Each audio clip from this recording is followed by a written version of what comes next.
Hey there, my name is Kai and I am a bit of a rambler. I like to travel, learn, and tell stories. Today I want to talk about hammock camping specifically. So I'm not going to go into the rest of my travel gear. There's an episode about that specifically, so you can go check out the travel gear episode. I'm just going to go into a little more detail about how I developed the hammock camping setup and why it rocks so hard. So when I started traveling in Thailand, after China, I started going around to other countries, and I stayed in hostels and hotels, and I hiked mountains and all this kind of stuff, but I didn't just want to hike them. I really wanted to live outside for a while, but I didn't know how to. In China, there was a great sports store called Decathlon that had very high-quality equipment. I will mention them every time I can because everything I bought from them worked perfectly forever. It's amazing how well their equipment works and lasts. But since I didn't know anything, I thought I'll get a tent because that's what people do when they live outside. They live in tents. And whenever I went camping growing up, I used a tent. I never really liked them in Hawaii. They got very humid inside. Bugs always got inside. I didn't really like them in China for camping overnight. Again, humid, bugs, you're on the ground. But there was no other choice that I knew about.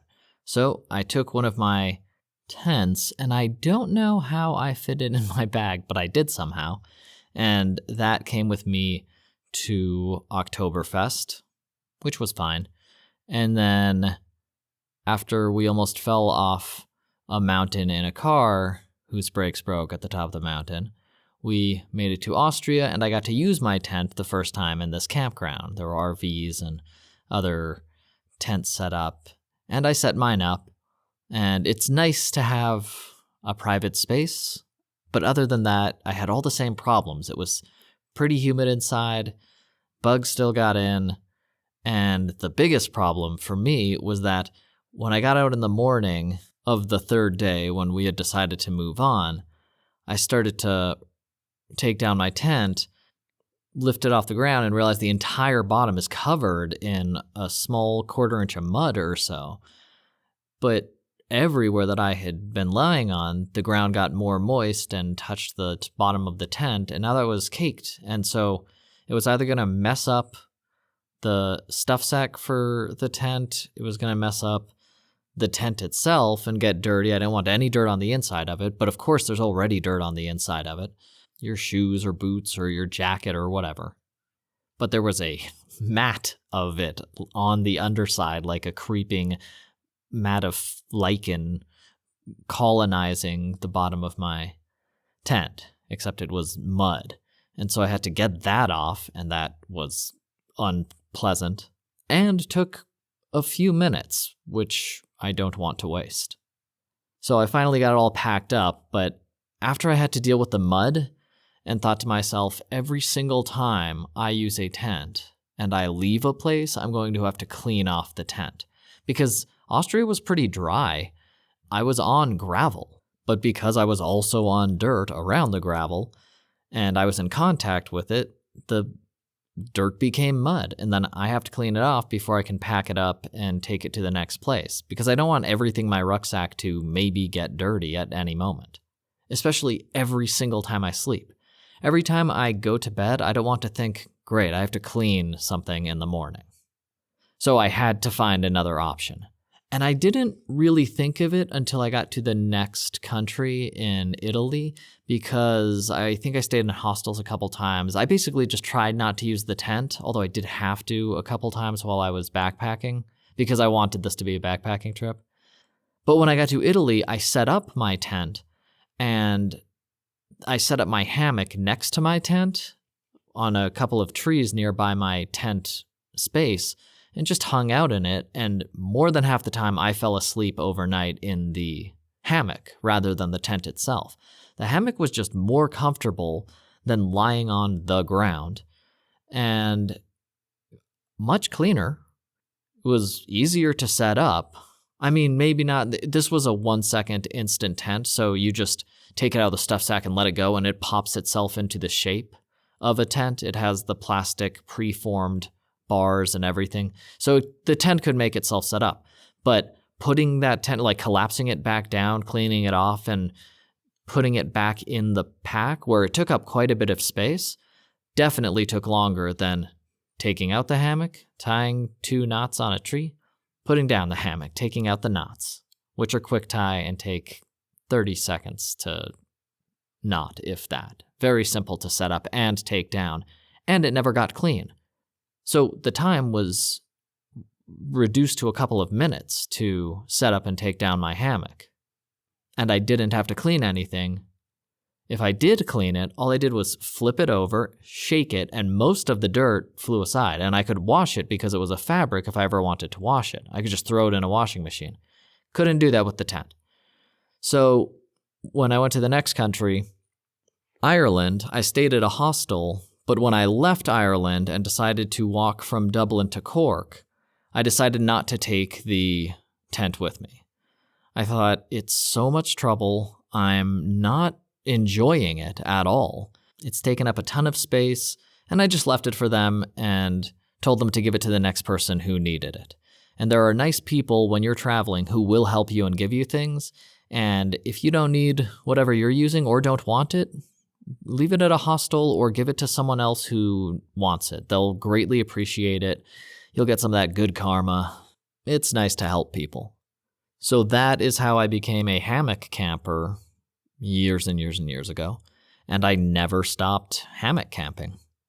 Now, I did not do my best hammock camping straight from the start, but I did eventually get a great gear set that was very light and simple and cheap to build. It was great, but it had to go adventure by setback by rock and a hard place that I had to overcome so that I could get to my perfect setup. So started with the hammock. Then I was in Thailand, and there are bugs, snakes, spiders, creatures, all sorts of things. And I didn't want any of those on me, and I was hammock camping, just setting up a hammock by itself in Thai jungles. And as I twitched and turned and curled around, getting bitten through the hammock fabric by these monstrously dexterous mosquitoes into my hips and lower back where my shirt pulled up in the sweltering heat, I thought there must be a better way. So I put on my long sleeve shirt and just sweated all night. And after a week of that, I thought, this is not the better way. Holding your hands over your face and putting your hands inside your long sleeve shirt is not the better way. And I was like, well, bug net. I know bug nets. I had thought about it for a week, but they don't build bug nets for hammocks. And then I was like, oh, right. You can do that. So I bought a regular bug net that you would put over your bed, like the little pagoda type thing. And I cut it into a large triangle that was about a foot longer than my hammock. I sewed up the side so it was just a big tube. And then I sewed paracord into it with little locks on the paracord, made out of paracord, as like little cinch locks. So a drawstring lock, basically. And I put that on one side of my hammock, and there it stayed at the base of my hammock where my feet, that side. It's just right on that rope. I lock that onto there, and that never moved again. So now every time I set up my hammock in the jungles of Thailand, I would go in like 50 feet or 100 feet off the roadway and just be in a jungle. And I set up my hammock in a minute, get in the hammock, lean forward, pull the bug net around the entire hammock and up behind my head to the other side of the hammock, pulled the drawstring closed, and I was completely protected from ants and spiders and snakes and mosquitoes, everything. Nothing touched me again. The bug net worked better than anything I could have planned. I think that's maybe the item of my kit that I messed with the least, that I never really had to upgrade at all because it worked perfectly right away. The drawstring goes all the way down to the rope of the hammock itself on either end. And the bug net scrunches up like a scrunchie at either end, so it's thick enough that when the drawstring is closed, ants can't get through it, and mosquitoes can't fly through it because it's a bug net, It worked absolutely perfectly the first time, and it worked for the decade plus after that. That was like a miracle the first night where I got into bed and I had like phantom mosquitoes biting me, and I kept like looking around, twisting around. And I even, I heard them buzzing all around me, and I kept freaking out, but they never got through the bug net. For a decade plus, for 15 years or whatever, it just works perfectly. Little tube, hammock bug net. So my Southeast Asian travels, any hot climate with humid weather and bugs everywhere, I had just conquered that in a $1 DIY little thing. It just was such a revolution for me as a camper. I can't even describe how much more enjoyable being in a hammock was now that I had an always accessible, always right there, ultra lightweight, added no weight to the setup at all. Bug net right there. Pure comfort. Until I got to Japan. Because in Japan, it was literally freezing. And I didn't realize it would be that cold. I looked it up. I wanted to go there for cherry blossom season. And the weather said pretty cold. And I was like, oh, that's fine. I'm fine with pretty cold. I was in Ireland in winter. Doesn't get much colder than that. And maybe it wasn't colder, but I was only backpacking through Ireland for a week. And in Ireland, I could stop every half hour at a new pub, or every couple hours at a new cozy pub, get a Guinness and some crisps, and then heat up before I continued my hike. In Japan, sometimes I would choose a destination and just walk for half a day. I just wanted to see what was over that mountain, or I just wanted to see what that little town, the little dot on my offline maps, looked like. So although I got rained on in freezing temperature in Ireland, the wind was so strong it dried me really fast as I walked shivering down the road, and I didn't actually get a rain tarp yet. I went to Japan first. And then in Japan, the rain wasn't so much an issue as the freezing temperatures and me almost dying. I was so cold. And I thought, okay, well, I have to fix this. Because I'm in a sleeping bag, I have every clothes I own. I'm wearing every single layer of clothing I have. All of my shirts at once, and my jacket, and all of my socks and everything, and I'm still cold. So in China, when I was cold, I got a generic athletic mat. It cost $1 at Decathlon, and I was 3 hours, I think, away from the nearest sports shop on my offline map. And so I just started walking. And 3 hours later, I made it there, and there were 20 minutes left before they closed. And I went to the store, and I was like, oh, because it was heated and not freezing like the outside was. The sun had already set a couple hours ago. It was 9 p.m., and it's winter, so maybe, I don't even know when it set. It set early, though. And I went all through the store, and with like a minute left, and the employee's like, yeah, we pick something, please. I got my foam mat. I found pretty much what I was looking for and bought it. It was $8. Fine. It was ultra lightweight, just my body width, about 6 feet high. And I took it outside, and it was pretty much do or die time. Because if this thing was not properly insulative, I was going to be frozen and hating myself. And I would just spend the whole rest of the next day going store to store trying to find the perfect lightweight athletic foam mat. But in the fate's infinite mercy, this athletic foam worked exactly how I wanted it to. You want to get as light as you possibly can, about 1 centimeter thick, 1.5 centimeters maximum, because you do want to roll it up easily. And boy, did that work. I set up my hammock in a minute right behind the store. There's trees everywhere in Japan. And then I unrolled my athletic foam, actually, I should call it, inside the hammock. And it's a little wider than my body, so I put the sleeping bag on top of that and climbed in the sleeping bag. And it was 1 minute of worry where I was like, is it working? I feel warmer, but I'm not sure. Like, maybe this is hypothermia. No, I didn't actually think hypothermia, but I was just thinking maybe I was psyching myself out and it wasn't actually insulating me. like I thought it was, but after a minute, it just kept getting warmer, and I was blown away by how insulated I was from the literally sub-freezing temperature all surrounding me. And the top of the hammock's still open, but this athletic foam I got, which was just a little taller than me and a little bit wider than me, when I laid down on it in my sleeping bag, the sides curled up along the wall of the hammock and just bounced heat back into each other.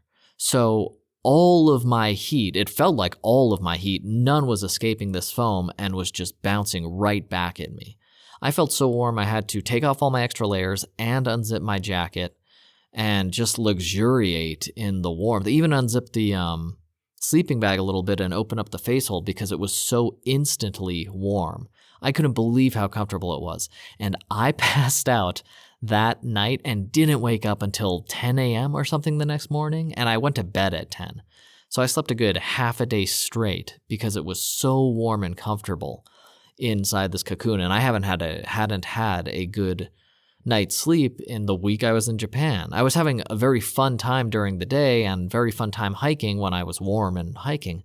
But every night I would wake up and be like, okay, I guess I do have to put on every single layer because I'm actually freezing and it's minus 10 or whatever it was. And all of a sudden, with a centimeter of athletic foam, that problem was gone like it never existed. I was suddenly too warm a little bit, and it was beautiful because it was another puzzle piece that fell in place. I had my bug net, boom, huge problem with hammock camping, sleeping outdoors gone. Now, I had solved the problem of temperature. No matter how cold it was, this athletic foam would keep me warm. I mean, I assume I would have died in Antarctica, but in any normal country like I was traveling in, sub-freezing temperatures were zero problem for me in my, I think it was 15 degrees rated sleeping bag in just a t-shirt on top of this athletic foam inside my hammock. I was perfectly warm. Like, I was not just not too cold, I was warm inside that setup. So that was another huge puzzle piece. Temperature conquered. So the last piece of my gear happened after a second rain incident. In Ireland, I woke up and at first I freaked out because there was a monster standing right next to me. Like a giant head, big mouth, huge eyes, big weird ears, and tall, really tall. And I could clearly see it was way bigger and heavier than I was. But then I woke up and I realized it was a horse whose head was over the fence that I hadn't noticed. I put in my hammock right next to a paddock in this huge field, and this horse must have smelled me, and they were all standing around him.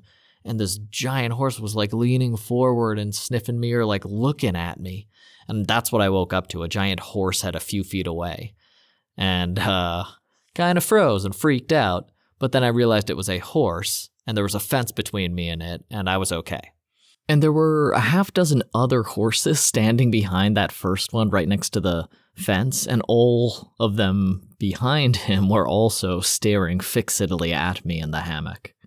And then I wondered why I woke up, because the horses were eerily, uncannily silent. They didn't snort, they didn't whinny, they didn't walk, they just stared at me like that pony from Adventure Time or Hark a Vagrant. So they weren't making any noise, so why did I wake up? And then, splat. Rain. And I got worried real quick because it was sub-zero a few months before in Ireland where I was, and it was winter, and I was like, uh-oh, if you get cold, you could get seriously injured or die. And splat and splat, but I wasn't raining. And I was covered with a few layers. The sleeping bag the drops were hitting that, or the hammock, which was a quick-dry hammock, very sheer, breathable fabric. Most of the rain was hitting that. So I thought, you know what, I'll wing it, and then I'll try and think of a rain solution tomorrow. It's probably not gonna get too heavy, and with this wind, it'll probably dry, so it's probably fine.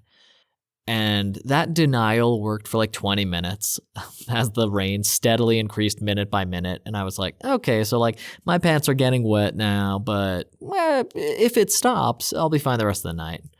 And then, a few minutes later, all right, there's water collecting in the bottom of the hammock. It's dripping off. I'm super cold. But yeah, if it stops in the next few minutes, I should be fine. Didn't stop. And then I was just damp in a damp sleeping bag on my damp hammock. And I was like, okay, well, you have to move because now you are freezing wet in freezing weather. And so I got out of my hammock, freaked out all the horses because they thought I was dead probably, and took down the hammock. But everything is soaking wet at this point because I'd been lying in the rain without any covering for 20 minutes or sleeping through the first hour, who knows. But it was a very strong wind that night. And even though I knew it would be uncomfortable, I knew that the wind would dry this wet, damp fabric away from me as quickly as possible, which was what I needed to do. I needed to get dry more than I needed to pretend to get warm. There weren't any pubs around. I was going through the Wicklow Mountains. Everything was cold and damp, but the wind was very strong shooting up this road. So I walked in the middle of the road at like 3 a.m., 4 a.m. Ireland and just walked in the freezing cold for 30 minutes, and it totally worked, and it blew all of the moisture out of all of the fabrics. And by the time the sun rose, I was completely dry, and I had been moving with my backpack on, my rucksack, so I was pretty heated up okay. I had stayed warm by moving during the drying process, and then I packed things back in my bag. And I didn't learn my lesson, and it wasn't until 3 months later that a similar thing happened in Japan in freezing weather that I thought, let's solve this thing. I did have a tarp in Thailand to block myself from rain, but it was very bulky, it was crinkly, it wasn't easy to set up, and it just sucks. So I needed a better something. And I thought of that better something. So that the day after I was in rain, I was hammock camping in rain in Japan and quite cold. But it wasn't as bad. I think it was like a light. I don't know why it wasn't as bad, but it wasn't as bad as Ireland for sure. Maybe because Japan was just drier, or maybe I don't have to throw out these theories. So I went to a hardware store the next day and looked for plastic sheeting because that was as good as a tarp. And then I realized that it was better than a tarp because my tarp was opaque. It was a dark green black, just a regular crappy garage tarp. If I got this plastic sheeting that was also super light, it's clear plastic sheeting, and I could see right through it, so I could see if anyone was approaching me, and it was still going to protect me from everything, and it was a lighter weight, and it was easier to roll up, and it was quieter because the material was better. So it outperformed my last tarp experiment in every way. So I went to a hardware store. I actually met a Japanese guy with pretty good English, and he asked what I was using the tarp for, and then we got to talking about traveling, and I exchanged some of these kinds of tips, and I assured him, I am definitely learning this on the go, and if you just start going, you'll figure it out too. And he sold me the clear plastic sheeting. I put eyelets on either side and paracord through it, and boom, that was it. Like, now I have clear plastic sheeting that will cover me that I can roll up into the size of a Pringles can. So my hammock, bug net, rain tarp all rolled up into the size of 2 Pringles cans with a similar weight. The tarp was maybe the heaviest thing, and it could have been 2 pounds, probably wasn't. And then the hammock and the bug net were lighter than that. And that's the whole 4-weather setup, aside from the half a pound or less athletic foam that's sitting on top of the rucksack, not taking up any space. It's such an ideal setup. So now, after that rain tarp, I went to a strangely placed public ape enclosure. I don't know what that was about, but in some Japanese public park, there was a monkey house, and there was orangutans and stuff, and they were in an enclosure. I was pretty confused. I don't know where it was, but it was raining that night, and that was the first night I set up my full hammock camp setup, like a football field away from these apes and monkeys. very bizarre. But the side of my field was super quiet under these trees, and it rained gently, like in a freaking anime. And I just watched the drops on the clear plastic rain tarp, and it was serene. And then I fell asleep. It was a great night. I woke up. The rain was just letting up. I had slept a full, comfortable night because everything's comfortable in the hammock. And that was the setup for the next, I'll say, decade and a half. I used that setup for over a decade whenever I went camping. And I don't have that setup with me right now because I'm working indoors a lot on stuff like this podcast. But as soon as I go camping again, I will be hammock camping with a bug net, athletic foam, and a clear plastic rain tarp. So enjoyable. I loved sleeping and setting that gear up every time I did it after that for, like I said, over a decade. And I like to say this was a 5-season setup because it worked in all 4 seasons, any temperature. Floods will go under you, blizzards will go under you because you're in a hammock off the ground, and monsoon season, which is real in many parts of the world. Like, you just don't have to worry about monsoon season at all. Monsoon season is as real as spring, summer, fall, or winter if you're in Southeast Asia. It's a distinct time of flooding and crazy rainstorms. And this setup works perfectly in crazy rainstorms. You don't get wet. Like I said, the flooding just goes right under the hammock. It's as good in a rainstorm as it is during a spring evening. So I love this setup. I think that's clear because I can't shut up about it. But I want to go over the benefits again real quick. Number 1 is actually speed. I can set this hammock up with the bug net and rain tarp in about 2 minutes. I timed it once and it was less than 2 minutes, like 90 seconds or something, and I can take it down just as fast and roll it up and get everything inside my bag.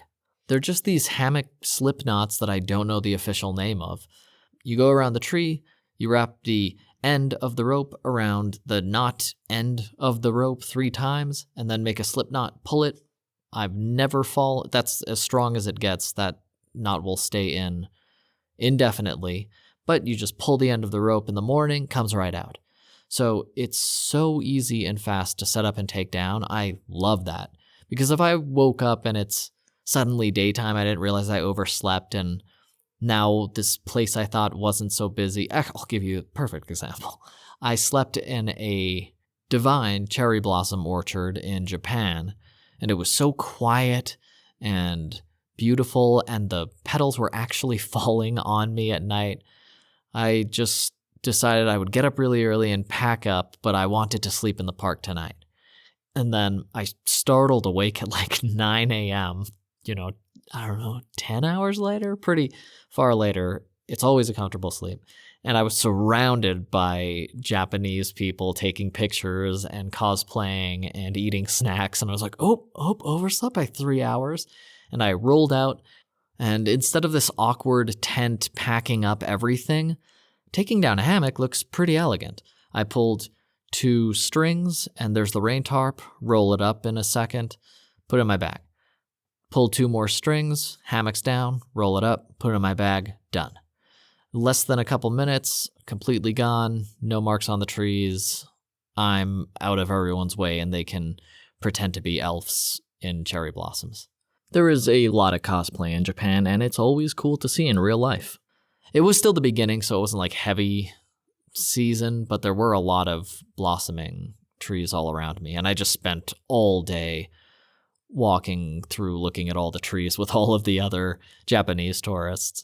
And then I set up my hammock again at the end of the day and fell asleep again and lit out the next morning. But it's nice. It's such a more elegant mode of rest than a tent that I feel better camping in public with a hammock. Like, whenever I wanted to take a rest during the day, I didn't feel bad about setting up my hammock. It always was accepted by people wherever I was. They were just like, of course, hammocks are cool, take a nap. If I'm in a tent, I sort of feel like I'm intruding in a public space like a park. But in a hammock, I just feel like I'm part of the park culture, I guess. Also, tents bake under the sun during the day, whereas a hammock, especially one made out of a thin sheet of quick-dry fabric, breathable, just the air flows right through, and it's always the perfect temperature. If it's hot, there's still wind coming through, so you're warm, but there's wind, and boy, I pass out afternoon naps. I woke up with some Japanese high schoolers playing soccer around me and talking about the hammock once, and I was kind of freaked out and didn't get out of it until they went away again. Just pretended I was still sleeping, and then I think I fell asleep after they left again. But the speed and elegance of a hammock surpasses all other camping apparatus for me. There's just nothing else that comes close. It fits in all environments, too. It's very nice. Okay, another very important one for me was the cleanliness. With a tent, like I said, it's dirty on the bottom every time you sleep in it.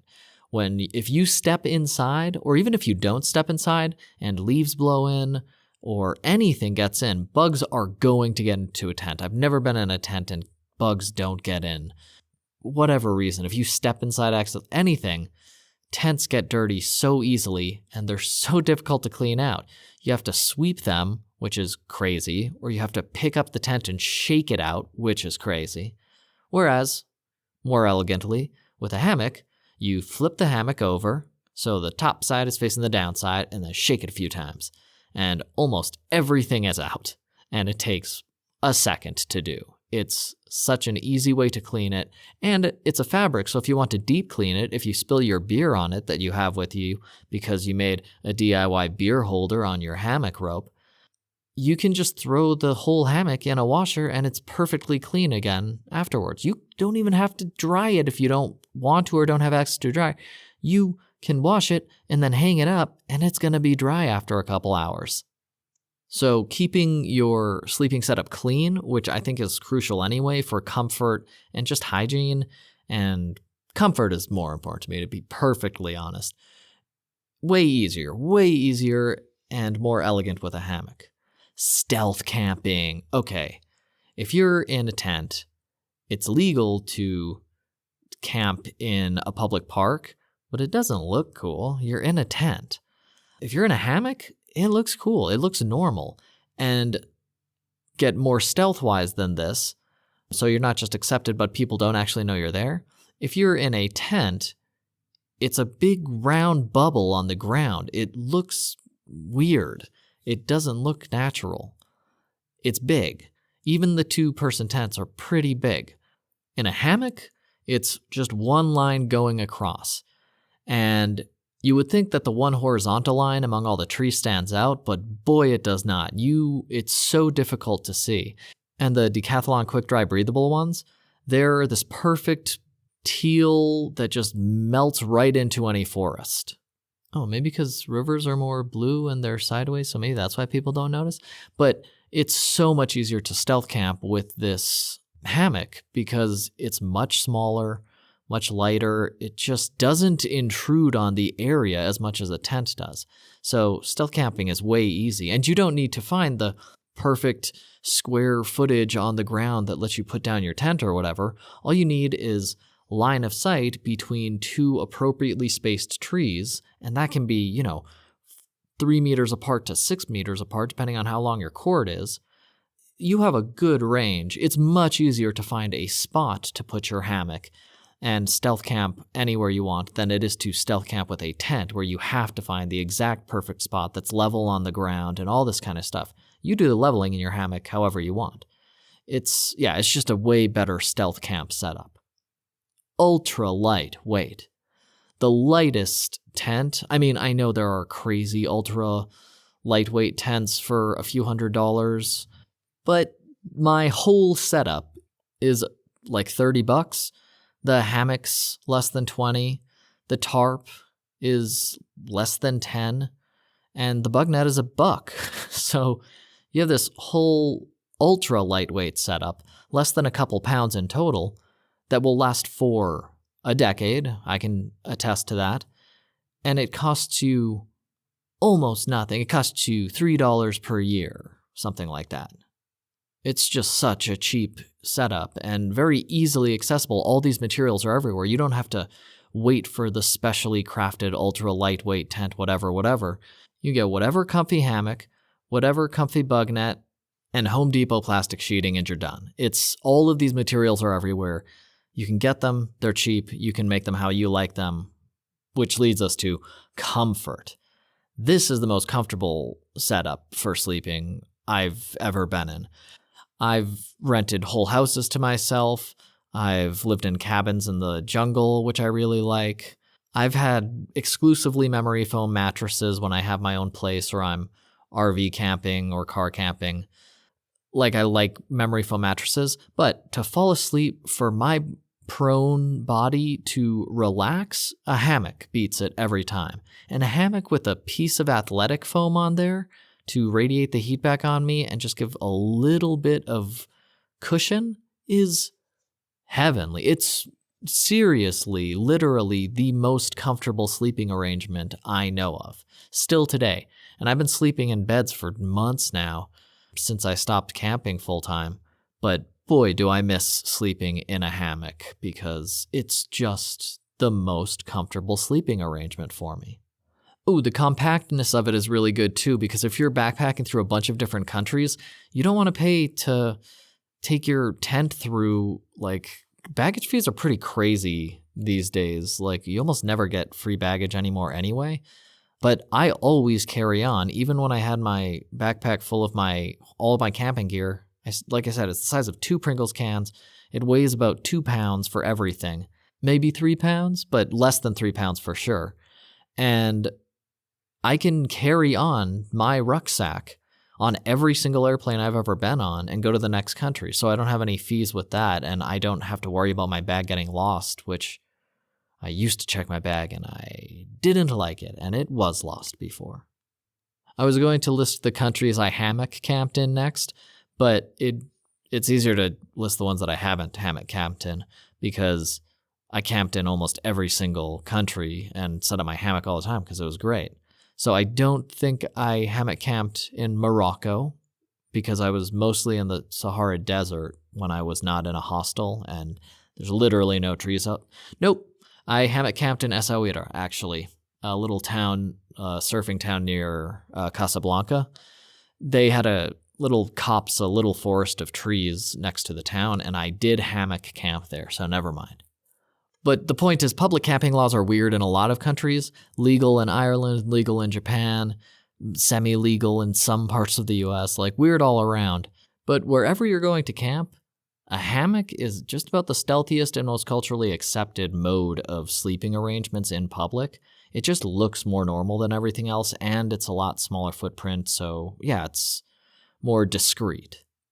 Wherever you are, you'll probably get away with camping in your hammock, because wherever I was, I got away with camping in my hammock.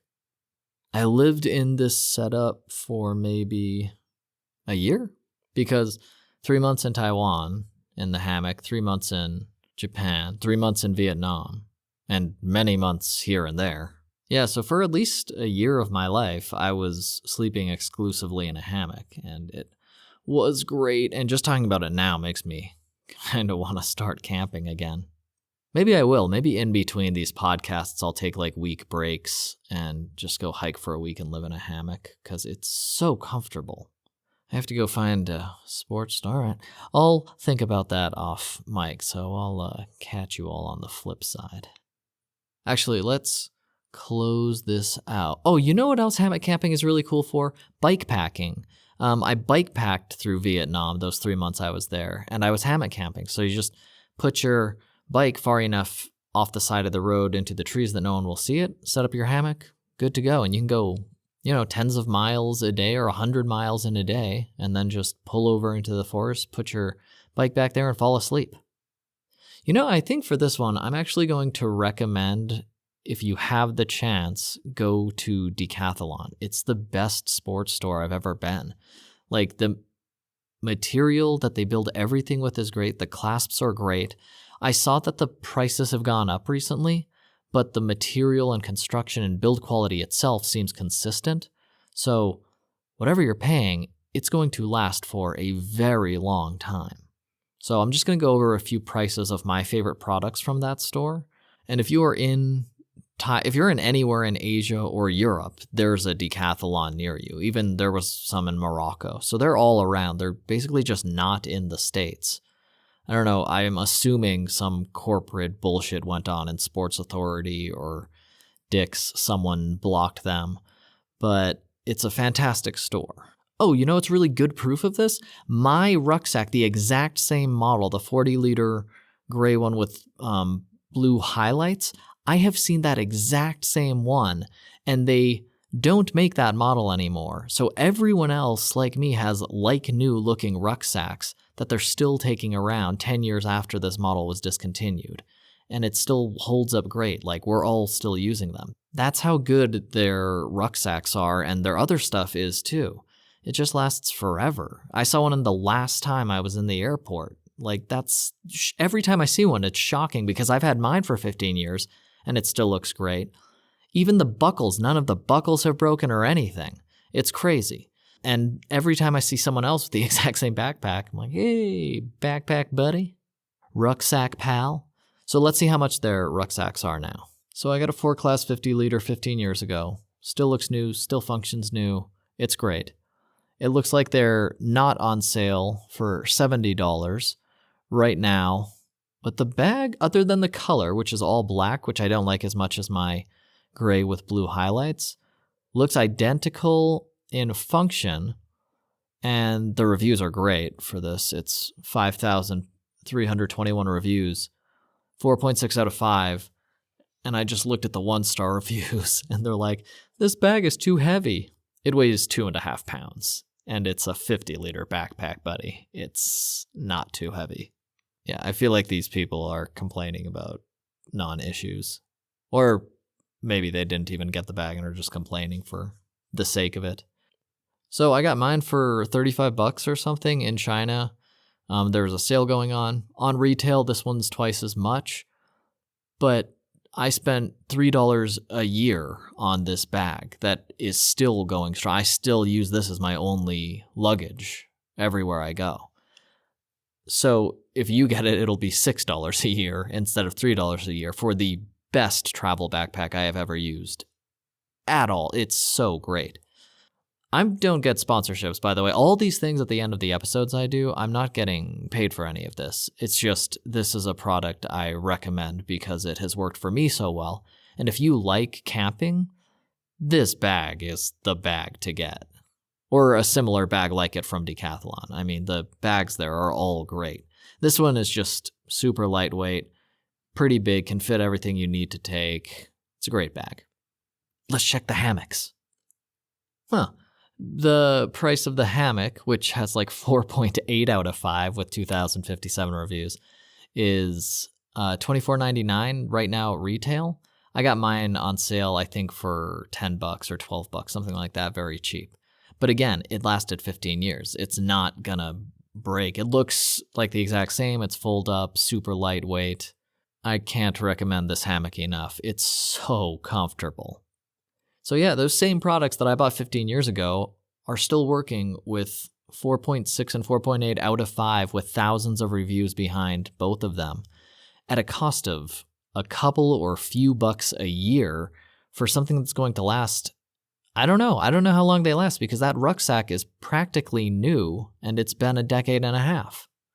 Anyway, if you like camping, I very much encourage you to look into hammock camping. It's a very cheap way to travel, and for me, the most comfortable way to travel and camp outside and live outside. If you have any questions or comments, I will be here at bitofarambler@gmail.com. Have a great time in the great outdoors.